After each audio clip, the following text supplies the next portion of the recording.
Hello, everyone, and welcome to the Jen Marples Show. And today I have a most gorgeous guest, and her name is Jessica Zweig. And what you all need to know about her is we all have those people out there that have impacted our lives greatly, and they don't even know it. And Jessica is that girl for me. So you guys have heard me probably talk about her, reference her first books, The Simply Be. Or B was her Simply Be was her agency, but B was her first book. And I'm going to go into all of her fabulous credentials. But I just have to start this out because of all the work that I'm doing in the world to give you all courage to take leaps and to take steps and to take a chance on yourself and go for your dreams. And we are going to get into that with the queen of going for your dreams. Is that someday, by you taking that first step and saying yes to yourself, a couple of years later, you have a podcast and you're meeting somebody who's really important to you. And she's just knowing it now and realizing it now because we were just talking offline. And just to let you know that anything is possible. And so that is really going to be the theme here today, is taking a step, believing in you. You've got something on your heart. It's something you want to pursue. You're listening to the show for a reason. And I have got the most amazing woman in the world for you today, Jessica Zweig. So I'm going to read some of her shiny credentials because she's so fab. First of all, like, one of her BFFs is Marianne Williamson, and we love Marianne Williamson on the podcast. And that one beautiful quote that she reads, Jessica, of, who are we not to, shine our light and be ourselves. Like, I read that at the beginning of any group program I do, anything I do, because it's so powerful. We've got to stand in our light. So this woman here, guys, she's a light worker. So that's what you need to know. She's founded a big marketing branding agency called Simply Be, which she has recently sold, which is incredible. So I have listened to Jessica's journey and podcast for years. So I know all the struggles and all the pain and all the joy, pain, all of it that goes with building something and then needing to walk away from it. But congratulations on selling your business.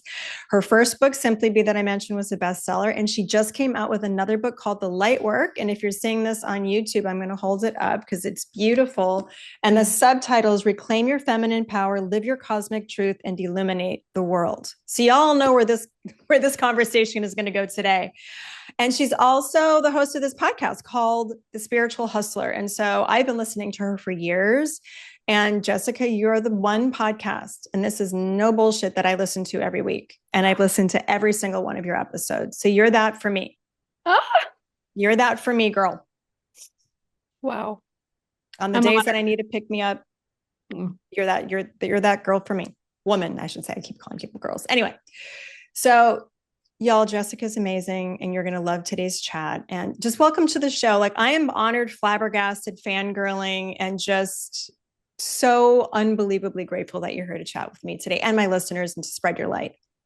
I'm grateful. I got my makeup done this morning because I'm in Vegas for some events, and I'm like, don't cry it off. Don't cry it off and waste your money. Thank you for all of that beautiful reflection and that introduction. And the honor is mine to be here on your show to share this conversation with your community. I don't take it for granted. And I am so honored to know that my work that I, just get up every day and do from my own heart has had such an impact. It's truly a gift to be with you in equal measure, Jen. So thank you. Oh, and your makeup does look fabulous. I wish, I've got the glasses on, everyone. So, because I can't see anything. I can't see anything, sadly, but Jessica's makeup looks fabulous. So if you're not watching this on YouTube, go to YouTube to watch it because she's gorgeous. Mm-hmm. Gorgeous inside and out. And you mentioned something, I just want to start right at the top of, like, making an impact. And I know so many women listening to this, everyone wants to make an impact. And that's my goal. And anytime someone writes me, DMs me and says, that was the thing I needed to hear today, that makes everything so worthwhile. And so I always try to remind everyone too, that sometimes we'll never hear from anyone. Like, you're having an impact, whether or not you ever hear from them. Like, we might have never met. We have a mutual friend, Ophi. Shout out to Ophi. Thank you for this connection. I love Ophi. Ophi is a friend of the podcast, everyone. She's been on the show, and she and Jessica are great friends. And Ophi does some work with Jessica too. So it's all this wonderful interconnected world. So I want to let you, Jessica, tell us just kind of the Cliff's Notes version of how you got to be where you are today. because Yeah. you've started a couple of businesses, sold a business, and now I believe you're really sinking into what you were meant to do. And I feel like I'm like two steps behind you. I'm like kind of following in. But I do want to just preamble for you and just for everyone to know we are going to talk about burnout a little bit today. That is something I want to talk about because it's present, prevalent. And I know the whole reason you wrote this book, the light work, is so we can avoid burnout. And so we are going to get into that. But so for those in my world who don't know you, can you just give us a little bit of your background? Yes, of course. So I am, a serial entrepreneur. Like Jen said, I've started many companies, well, three. Failed my first one. I went to school. I went to college for theater. I was an actress. Right out of college, I like to make the joke that when I graduated from college, I knew only how to do two things really well, and that was waiting tables and being dramatic. And that's not an exaggeration. Like I just fell into my 20s, like really trying to hustle and figure it out. Got really tied up in a romantic relationship for all of my 20s, and then accidentally became an entrepreneur at 27 when I decided to start an online blog, like a magazine for women in the city of Chicago that actually blew up and did really well for 7 years. But I had no understanding of how to run a business. And that business left me financially destitute, went out bottomed up broke at 33 years old. And that's where my first book, B, starts, where I had to drive to my parents' house at 33. They thought I was their sparkling, successful entrepreneurial daughter, and had to ask them to help me pay my phone bill because AT&T was going to shut off my phone. And that experience of failing my first business taught me a lot, left a trauma response in my body. I don't know if anyone listening has actually ever gone technically factually broke where they had no money. It's a traumatic life event. Ended up working in corporate America for 2 years to lick my wounds, pay off my debt, and then got enough crazy courage to start another business called the Simply Be Agency that blew up and just took off from the second I started it. And I really believe I had great talent in marketing and branding, yes, but I was really at the right place in the right time too. I kind of struck lightning in the bottle. This was 2017 when everyone was all of a sudden like, I should get on social media now. And I had been on it for almost a decade at that point. And so the business just scaled from like a one woman shop to a multi-million dollar 30-person, two offices, thousands of clients, won the awards, got the big book deal. And it was really at the peak of my career, quote unquote, in that exact inflection point when the world thought I was crushing it, um, that I really wanted to die and burn it all down because I was so depleted and exhausted, burnt out, and actually diagnosed with depression. And I make the point of like my journey of from actress to accidental entrepreneur that went broke to like the woman that all of a sudden was crushing life and seen as this major success, because I feel like it's so important for us as women to heal our bodies, our nervous systems when it comes to our sense of safety and worthiness, when it comes to money and abundance. And as much money as I was making at that agency, I never felt abundant. I always felt like I was just running from scarcity. And so, sidebar, but an important one, I've always been a spiritual person. I've always been on the spiritual journey. My spiritual growth has been the focal point of my life, more so than my entrepreneurial endeavors. And this dark rock bottom, at the peak of Simply Be, when I was diagnosed with depression and burnout, was right around the same time I took a very pivotal trip to Egypt. And, I've been traveling all over the world. I've been to Bali, I've been to Thailand, I've been to Sedona, I've been to Santa Fe. Like I like to hunt out the spiritual spaces on this planet. And nothing changed my life the way Egypt did. And we can get into that. But essentially, with my new book, The Light Work, which is a response essentially to my burnout and that trip, and frankly, my entire life and how I had been avoiding certain shadows and darkness, because I believe when we go in to those parts of ourselves is really where we find our light. Um, I'm stepping out of the spiritual closet, coming out as unapologetically. I don't like to use the word woo. I think it's diminishing. Frankly, I think it's a word that makes other people feel comfortable. But I am, you know, unapologetically sharing my deepest spiritual perspectives in this book in service of women like me, like you, who've been conditioned to kind of kill themselves to succeed, and hopefully spread the light with this book across the planet, waking women up to their own power, which has been inside them the whole time. And remember, that's my keyword, is remember who they really are. So that's the Cliff's Notes on me, which I know you know, but I hope that was clear and a straight line for your audience to understand and follow. Yeah. No, thank you for sharing that. And there's a couple things, and I definitely want to get into the Egypt thing because it gave me chills. And I heard you talk about it on the podcast, of course, read the book. And but before we do that, I want to kind of get into the burnout, just because I know there's themes as I was reading your book. And thank you for being so vulnerable. It's actually making me kind of rethink the book I want to write. It's just, we've got to really go in and we've really got to excavate. And I have told so many stories on this podcast, my listeners know, but I went into deep burnout.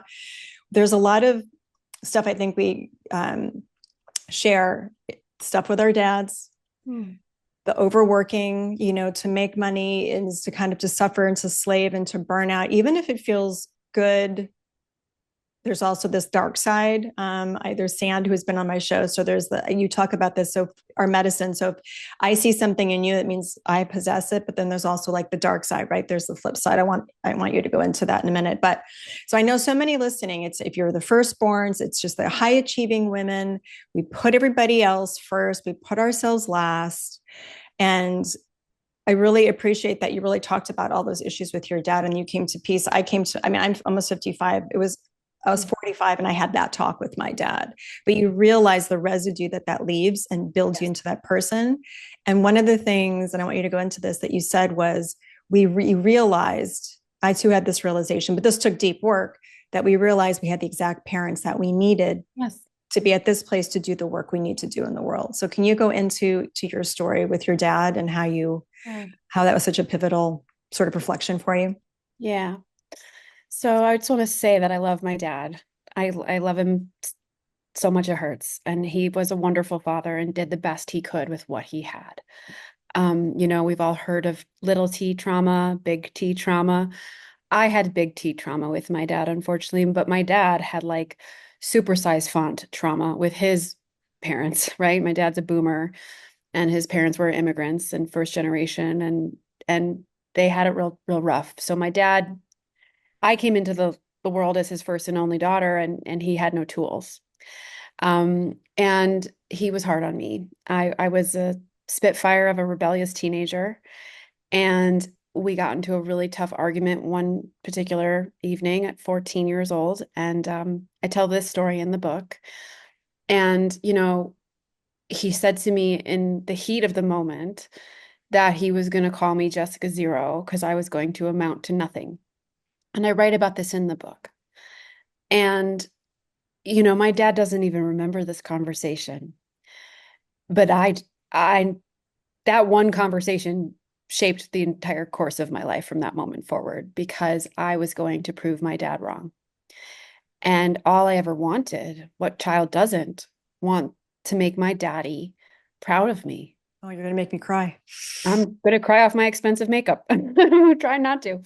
And so, what that did, Jen, is it really instigated my drive in a really unconscious and subconscious way. And my dad, came from, being boomer, being self-made, like you got to work till you die, like make all the money, don't spend it. Like life is hard. Money doesn't grow on trees. Like that was programmed into me from a very young age. And so I grow up and become a well-meaning adult woman in the world, entrepreneurial, want to make my own money. And there's these parallel stories running in my body. Like I've got to kill myself to make it. And I really got to kill myself if I'm going to make my dad proud of me. And that was a story that fueled me until I was 41.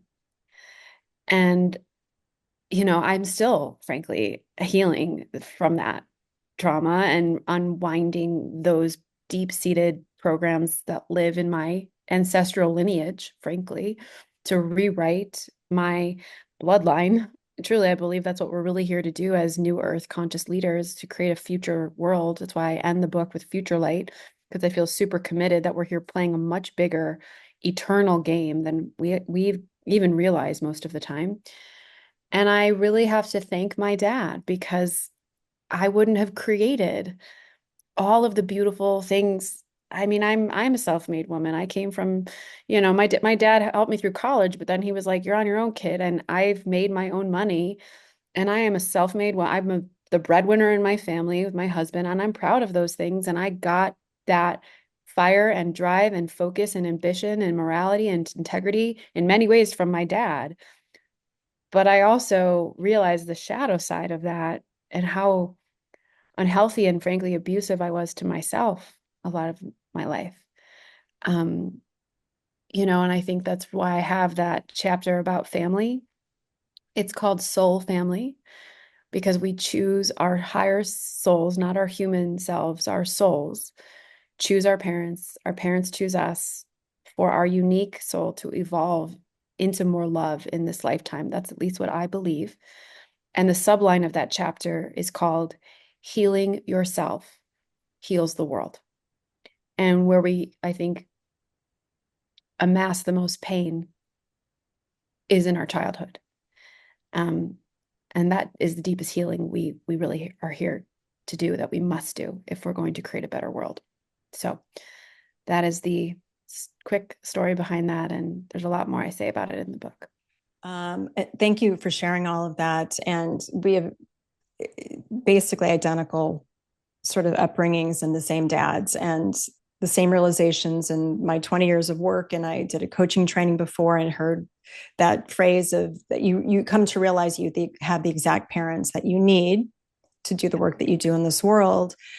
And I appreciated that part about um, we're all our souls and they're being sort of moved around and we're being chosen. And I was actually thinking about my own kids. I've got 3 kids, a teenager. I'm actually about to go see my son who's his first year in college tomorrow, and that's got me crying all day today. And you think so it's interesting to step out because of course your kids teach you the lessons that you need to learn, and God, do they teach you the lessons you need to learn. Your spouse does. I've been married a really long time, and you can feel like it's really hard to get through the world. But what I want to dig in with you is you said like remembering who you are. And I do believe that that's the big breakdown for most of every woman I talk to has fear. I know you talk all the women, I'm sure this is nothing new. We all have fear. And I feel like it all comes down to those little girls, like you mentioned, like something got stomped out of us when we were young. And, I too have forgiven my dad. He didn't know, he didn't have any tools. He was probably had PTSD from being in Vietnam, and they had me at 23. Like, but Yeah. when you're a kid, there's no perspective. You just know what you know and you experience what you experience. So how, so for all of us, and I know this is a common story with a lot of high achieving women, how do we come back to who we are? Yeah. So I love this question, and it goes way deeper than just our little girls, although those are our truest, most purest, innocent, freest, authentic, joyful avatars. That this 3D dimensional, third dimensional world called Earth unfortunately sort of beats out of us based on the matrix and all the projected fear that we see and consume, whether that's in our family systems or at school or on TV or in our societies to feel unsafe being ourselves, especially as women, right? But it dates back even further than that. I, you know, am very committed personally to the reclamation of the feminine on this planet at large. This is why in my book, the subtitle is Reclaim Your Feminine Power under the light work. And in the studies that I did from, wanting to really write a book and do it justice when it comes to this conversation of the feminine, I did a lot of research and uncovering of what this world, this planet was really constructed around, which we are here on a great Mother Earth, right? It is a feminine being we live upon. Gaia is her name.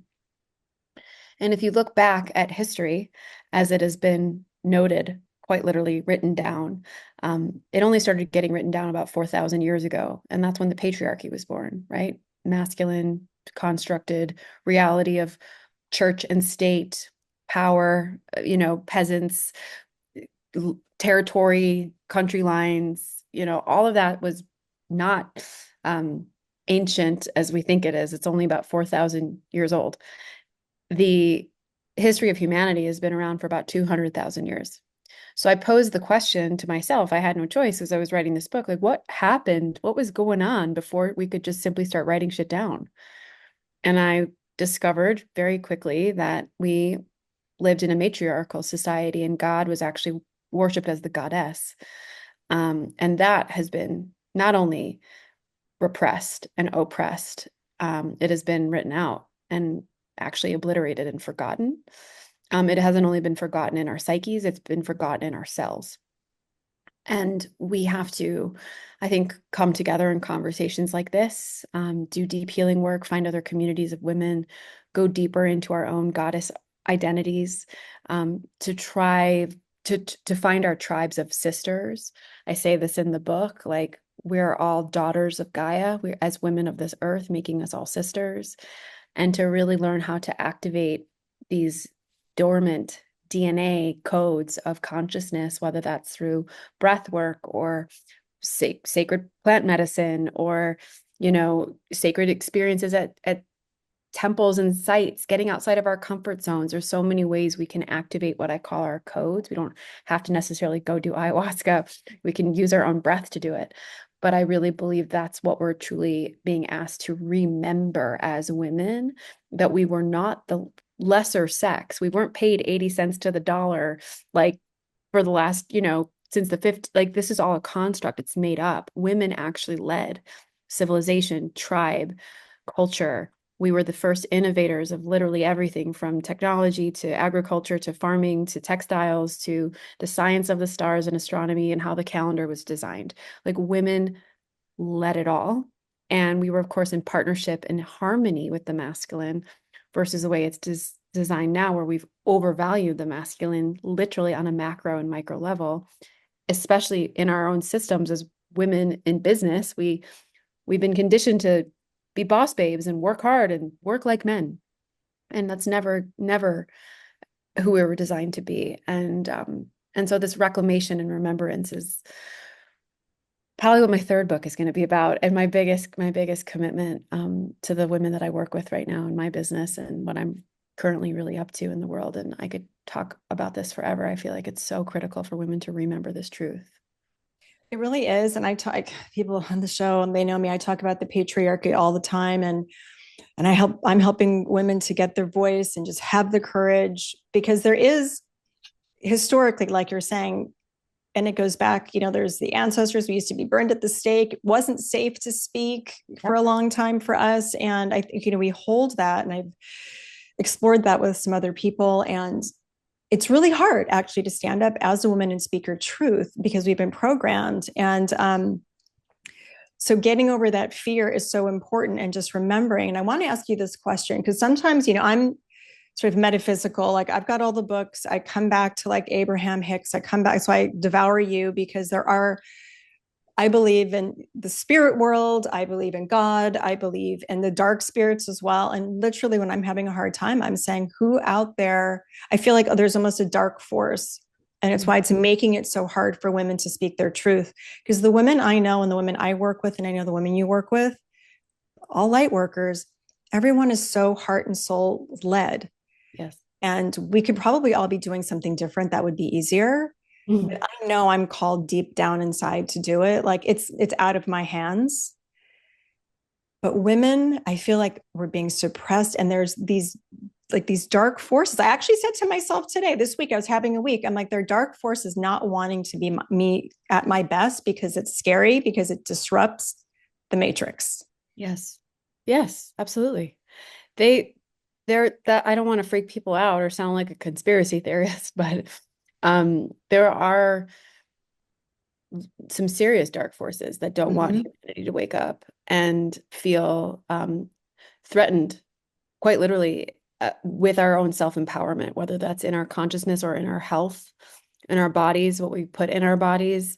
Um, it's dense here, and this is why it's important to find other light workers, because there is power in numbers, and humanity has been asleep for a very long time.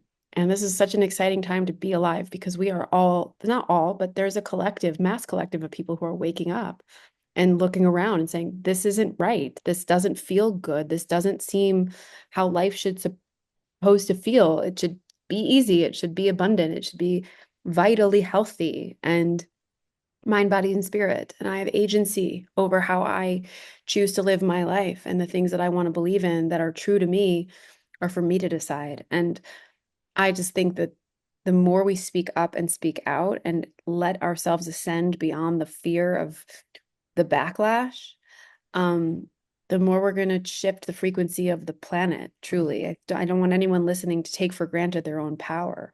We all have the power to change the world. We all touch people, and that's how it changes, one person at a time.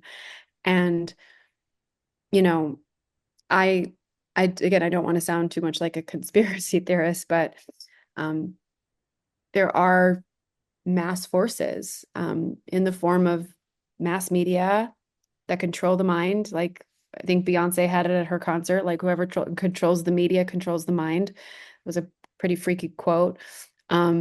Big food, big pharma, corporate capitalism. It's not even necessarily, in my view, about like hoarding wealth, although there is definitely greed at play. It's about control.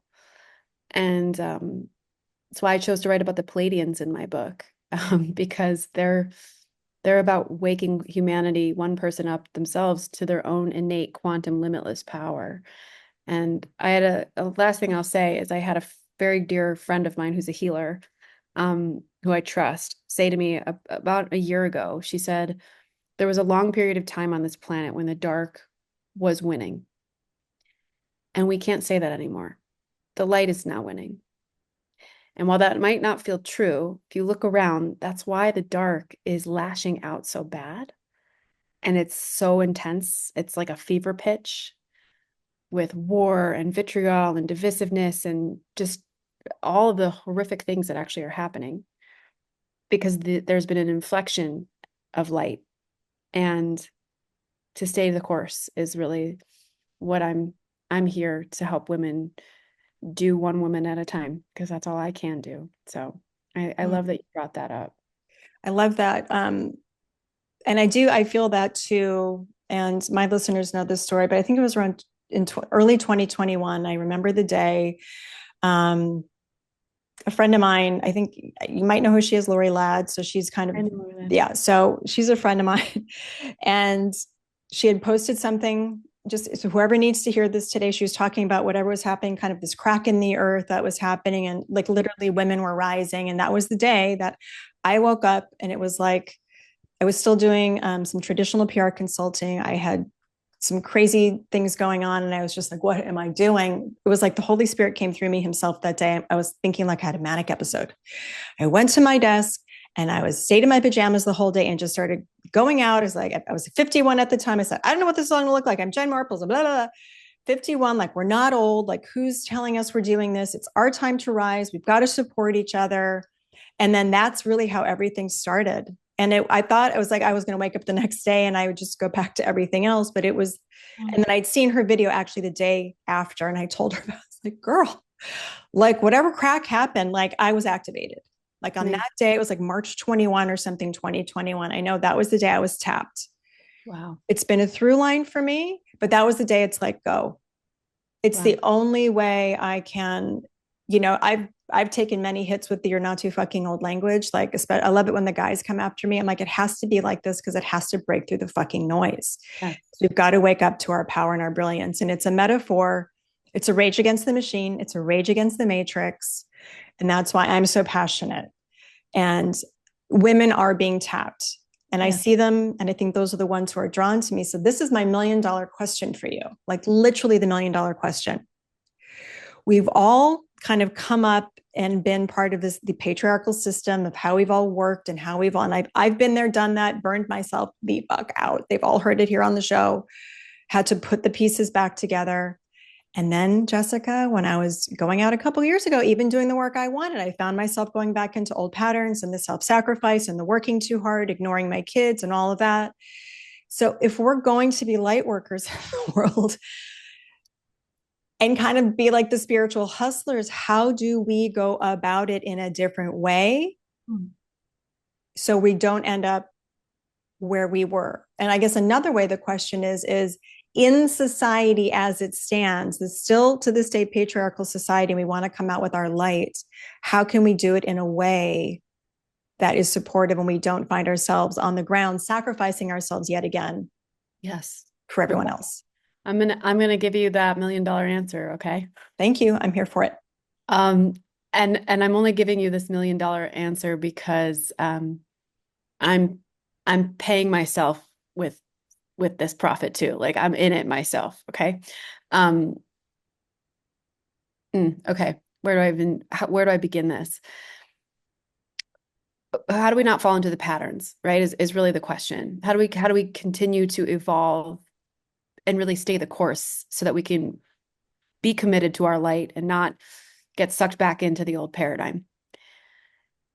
One, we have to claim radical responsibility for our own co-creation in that repeated pattern. I think that there is a part of us that gets some sort of existential kink from that repeated pattern, that there's a little bit of a sick joy in it, like we're comfortable there. It it's it was an aha moment, frankly, that I had recently because I have had a very intense year launching this book after healing my nervous system and stepping into the light and being in the flow, feeling a little burnt out. And I was actually driving in my car and I like dropped into my crown chakra and I was like, oh, you kind of like this. There's a part of you that gets off on this. There's a part of you that has some sort of satiation with this part of you that's so busy and in demand and is so hardworking and self-sacrifice. Like there's a part of you that enjoys this aspect of your design because it feeds something inside of you that is super deep and unhealed. And claiming radical responsibility around it to say to myself, yeah, I am being a little bit of a victim here. Oh, I am indulging in this a little bit. I am a little bit unwilling to completely change my paradigm and draw different boundaries. Um, you know, I loved what you brought up. Actually, I'm going to come back to the comment you made around what you see in other women is what you see in yourself, or you wouldn't be able to see it. Like I can tell you, Jen, you're absolutely beautiful because you are. And I can say to myself, I'm beautiful. I can hold your beauty because I'm confident in mine, right? I wouldn't walk around saying I'm beautiful, but like, you know what I'm saying? When we reject something in other women, oh my God, she's such a diva, for example. There's a part of us is self-judging ourselves for potentially being that unconsciously or wishing that we could be more boundaried per se. And I actually had a situation a few months ago where I reactionarily judged a very famous person that I was at a party with for being up in her own hotel room, not socializing with anyone. I was like, God, what a diva. And the next day I woke up and I was like, there's a part of you that is unwilling to be that boundary because you don't want people to think you're a diva. And so this is in the $1 million answer, it's really it's up leveling like on a 3D level and a 5D level to say to oneself, if I don't want to continue to burn out and play the game, get sucked back in, I so related to what you just said. We have to be willing to make drastic changes in how we operate and how we structure our time and our lives and hold our gifts and see ourselves, which is like of the highest light, and make no apologies for the currency of our time and energy. And at the same time, look at our own deep-seated programming unabashedly, honestly, and acknowledge our co-creation in the recreation of the burnout and the overwhelm and the exhaustion. That takes a very conscious mind to do, and it is work, but I feel like that's the only way we're going to flip the script and rewrite the program. And I'm in the middle of answering that question myself and recreating and redesigning how I approach my entire career in life, personally. So this was a relevant question, and I hope that all made sense. It did. And to kind of just go a little even deeper into it, I remember having this awakening because I'm like 150% or I'm no percent.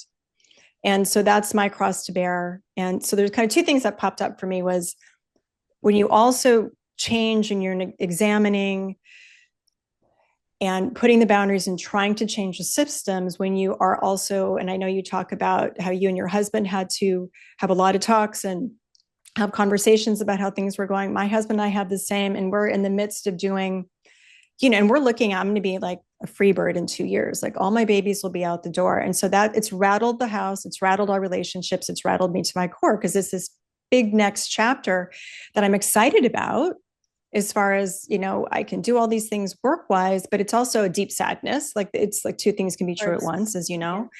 But when one person in a partnership wants to change and not be the person that was like 20 years ago, 25 years ago, that then becomes its own interesting dynamic shift. And that is probably a whole entire other podcast episode. But when you had said, when we are like co-creators in it, that made me think of like the 0 to 150%. Honestly, because I know your story. And I was like, I wonder how she's managing, because I know the work when you're in any kind of a launch mode, putting on events. And I come from PR and marketing background too. And I think we probably have deep wounds from those earlier from careers and demands and things. And so I only know one way to be.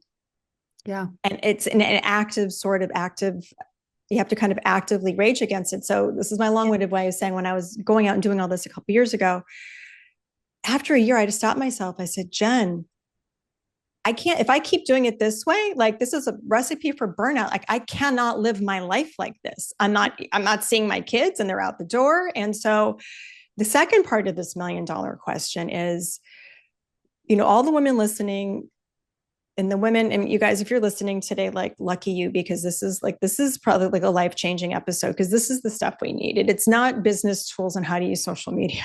It's this stuff. This is the life-changing thing of when you're sort of this heart forward, I'm a highly sensitive Scorpio, generator, human design, sacral, you name it. Like I'm everything. I feel everything. And so all of us feel a lot. How do we go about building our businesses and having those boundaries with clients, with customers? So we're not in this like over servicing, over delivering, because I see this, and devaluing, and then consequently also devaluing what we offer. Oh yeah. Oh yeah. There's a lot of layers to this. Okay. Yep. So there's not first and foremost, they're all prioritized. They're all important. But one, we have to truly allow ourselves to be fully supported and trust the people around us. And that's, the tricky part is finding the right people. But to really, truly let go and surrender that other people are just as good as you and they've got it, and that you don't need to be in every single room or help every single request or be the accessible, like to actually make yourself less accessible and have no guilt around it, as well as trust and surrender that the people around you have got you. And that is something that it's the muscle that has to continue to flex and grow and grow and grow. At this stage in my business, like I have people all around me that talk to my community on my behalf most of the time. There are certain moments, of course, I show up that are critical, but I'm not like 100% available at all. And really kind of getting over the stigmas that like will be seen as a elitist if that's the case. Like you really have to draw boundaries and be willing to disappoint people along the way. If people don't have the compassion and understanding that you need to have those boundaries in order for you to be at your highest service, those are not your people. Period. I'm actually in the process right now of planning out my entire 2025 to the week. And I know that sounds insane, but I have my goal is to have seasons of busy and seasons of slow. And to really accept that we're always going to go through seasons, because if all things are nature, which is true, that includes our businesses. And it shouldn't look like a straight line upward ascending on a P&L chart. It should look like a circle: spring, summer, fall, winter. And designing your business in a similar cycle and rhythm is what we as women are innately designed to how we're designed to operate. We are all connected to the 28, 30-day moon because we bleed, or if we don't bleed, we're perimenopausal or menopausal, we're still connected to the moon.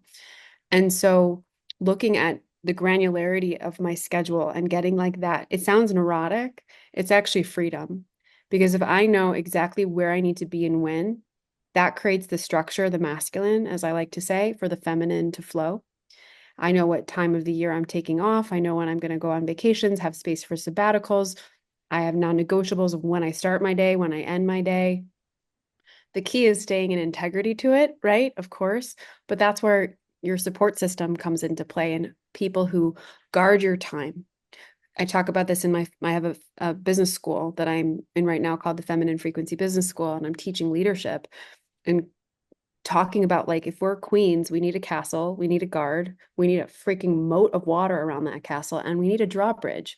And only certain people can cross that drawbridge, like true boundaries and space and sacred sovereignty for our own time and energy. And at the end of the day, this is the last thing I will share, which I teach the women that I work with too, is well, a few years ago, I was talking to a mentor of mine, and she said to me, Jessica, because I was talking about my pricing, because you asked that question of like, how do we step into our worth? Should I charge 5 figures? Should I charge little 4 figure? Like, what should I? She goes, Jessica, you need to trust that somebody could sit in your presence for 15 minutes, not say a word, you not say a word to them, and they would pay you whatever, $25,000 to do that. And they would get value. And I wanted to throw up in my mouth. I was like, are you fucking kidding me? Like, I would never do that. I could never. I have to put together all the deliverables and make sure that they're seeing results, and do the Voxers and the phone calls and all the things. And she's like, that's the frequency in which you need to embody to align your business to how you want it to feel. Like, for you to really have that trust in your own value, to move from that point, for that to be a vibrational baseline of knowing your time, your energy is your greatest currency. And you can put whatever price tag you want on that. And I was like, I can. So it's a lot of things, Jen. It's the embodiment, it's the boundaries, it's the support. And if people can't afford you, if people think that you're too inaccessible, if people think that you're too demanding, those are not your people, and they're never going to buy from you or enjoy working for you anyway. So it's about stepping into that which you are, and that's what we attract, what we are, if that makes sense. So yeah, I love these questions, but that's what I'm working on in real time myself, as much as guiding my clients through. I love it. And I hope you guys all are going to need to listen to this 100 different times, because that alone, and we've had a theme here the past couple, and I always have guests on. It's like, it's just what I need to know, what I I get need it. to learn, right?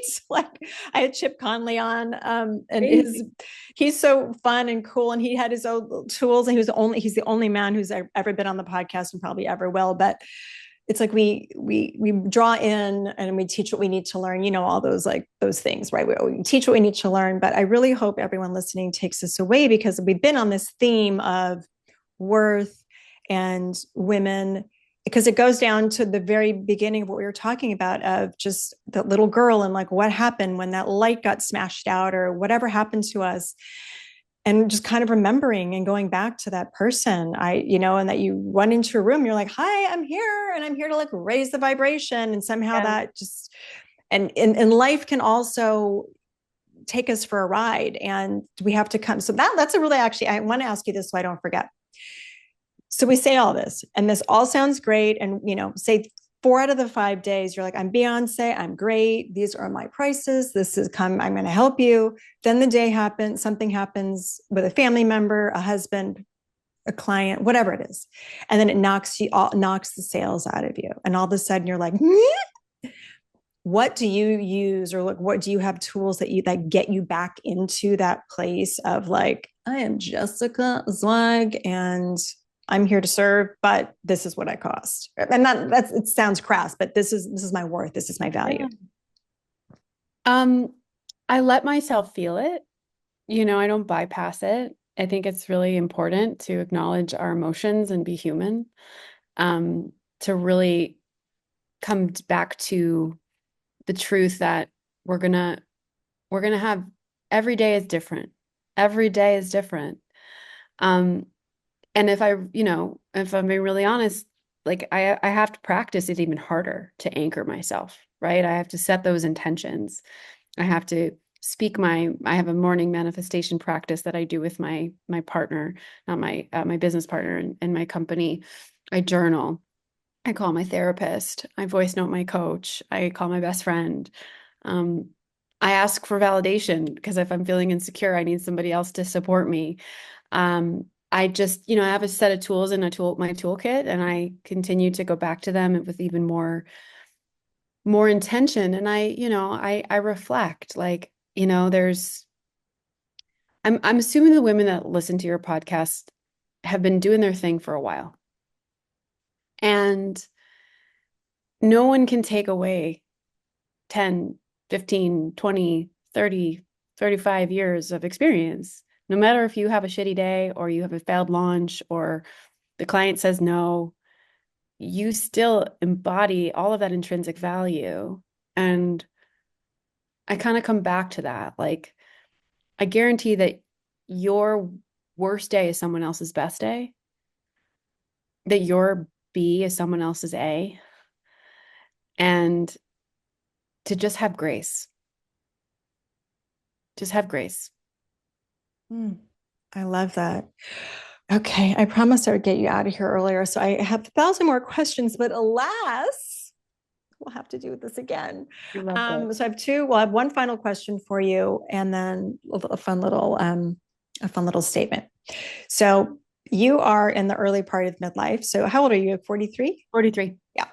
So I ask everybody at the end of the show, what do you think the best thing is about being in midlife? Oh, I love this question. I've never felt better. I don't, you know who you are. You're embodied in your own skin. You have enriched the relationships that you really want and matter to you. You cut the fat. Um, Life is slower. I go to bed earlier. I like it quieter. I really love the the slowness of it, the peacefulness of it, the clarity of it. Um, And I love, honestly, like, even though as my body is changing and it's like, I've gotten the night sweats and the irregular periods, it's like annoying. I'm like, oh, wow, like I can love my body and honor my body and build a different relationship with my body versus like hating it and abusing it for so long. It's exciting, actually. It's like a whole new adventure. Ooh, I love that. Well, everybody on the show, because our tagline is "You're not too fucking old." So every guest ends by filling in the blank. So you're not too fucking old too. So you get to say that and Mm. yell out any mantra you like. So you're not too fucking old too. I love that. I love this. You're not too fucking old to change the world. Boom. Yeah, it's true. I love that. And that is a perfect way to end. Hmm. Jessica, thank you so much for being on here and doing all the work you're doing. And obviously, you've been a huge inspiration to me. And I look forward to hearing you every week on your podcast and reading all your books. I mean, let's pimp out your book one more time. The The light light work. work, and I got to read the bottom again. Reclaim your feminine power, live your cosmic truth, and illuminate the world. Everybody go out and buy it, read it, bookmark it. I've got mine all messed up. That's the best way to have books. I have to have a book in my hand because I have to do stickies and highlights. But Love that. where can everybody find you, support you, and get more into your world? Come find me at jessicazweig.com. I am hosting a retreat in January if anyone's interested in, depending on when this comes out, but I have the best retreat out there. I have a business school that I'm launching in February. Come find me on Instagram at Jessica Zweig. And yeah, my book is found wherever books are sold. So go pick up the copy of The Light Work. Awesome. I'm going to link all that in the show notes. Jessica, thank you again so much. This has Thank been you. such a treat. And Thanks. I just adore you to the moon and back. I adore you. Thank you for having me. This was such a treat, such a gift.